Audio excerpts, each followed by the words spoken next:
I hope that you guys are having a good day. For those of you who don't know me, I'm Christine. I'm a physiotherapist in Calgary, and I'm a purple belt in Brazilian Jiu-Jitsu. And I'm pretty lucky because I do Jiu-Jitsu, a lot of people who do Jiu-Jitsu come to see me for their injuries. So by now, I have treated or treat about 178 of Jiu-Jitsu athletes in Calgary area. And I don't mean that to brag. I say that because it's super exciting, because that is a good group number size to gather some injury statistics about. So that's what I did, because people are frequently asking me which injuries are the most common in Jiu-Jitsu. I decided to finally go through my list of Jiu-Jitsu athletes that I treat. Yes, I keep track. And then I made a list of basically all the injuries that people tend to see me for. And I basically just went through and checked it off. So not super formal, kind of just looks like this. And yeah, I just checked off the list of all the injuries that they see me for. And the most commonly injured area of the body is the neck. And yeah, this is not a huge surprise to me. So yeah, according to my numbers, 71 of the 178 athletes have seen me for a neck injury from Jiu-Jitsu. And sometimes it's been from submissions like guillotines, but a lot of times it's actually been from transitional movements or the opponent resisting. So for example, like shooting in for a double leg, or someone head snapping you, or someone smashing you while you're inverted, or even just an opponent pushing your head away. So yeah, didn't surprise me that that comes up as number one. And the second most common injury, just by a little bit, is actually the shoulder. Probably not a surprise for those of you who've been stuck in a Kimura. And yeah, the shoulder is a bit more different than the neck. I do see more injuries from like Kimura positions, and omoplatas, that kind of thing. And so the rotator cuff tends to get injured in that. Or another common injury is AC joint sprain from people, usually from falling on that shoulder.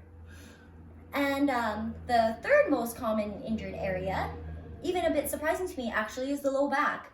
The low back in general is a common area of pain for the general population, but to be honest, I actually didn't think it would be a crazy high prevalence in Jiu-Jitsu compared to like the knee and the shoulder, just because I think it's because a lot of times when people come in with a low back injury from Jiu-Jitsu, there's been occasional situations where it's been kind of a disc issue, and then yeah, sometimes it's just from posturing from a super tight closed guard, or you know, a tweak when they're trying to bridge someone heavy off of them. But a lot of times it's been a little bit like seemingly innocuous, like, oh, it felt fine during the roll, and then I went to move after and it just kind of tweaked, or something like that. So I think that's why I didn't expect the low back to actually be like top 4, but it is.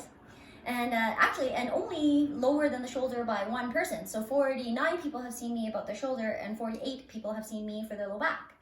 Also keep in mind that like some of these mechanisms of injury that I'm talking about are actually based on like my recollection. I did not check off what injury caused which pain. Like, I mean, like I didn't check off like elbow, armbar. I just went through and put the body part injured. I'd like to go through that one day just to find out. But yeah, so this information that I'm telling you is kind of based on my recollections of what people have told me. And the last one we'll talk about today, the fourth highest one on the list, is knees. And contrary to what some of you might think, the knee actually hasn't really been injured as a result of like heel hooks. I mean, some people have come to me with heel hook knee injuries, but a lot of times it's actually also been in transition, like trying to come out of 50-50, or you have a tight triangle or a body triangle and the opponent explodes out, or even just someone passing guard. So yeah, basically those 4 are a lot more commonly injured than the rest of the body parts.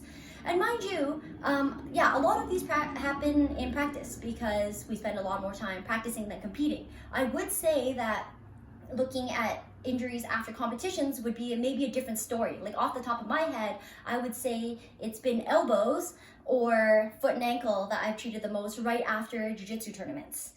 And if you guys are actually kind of interested in a bit more detail, then I actually nerded out and went through like a few different studies that other people have done on prevalence of Jiu-Jitsu injuries, both in training and competition.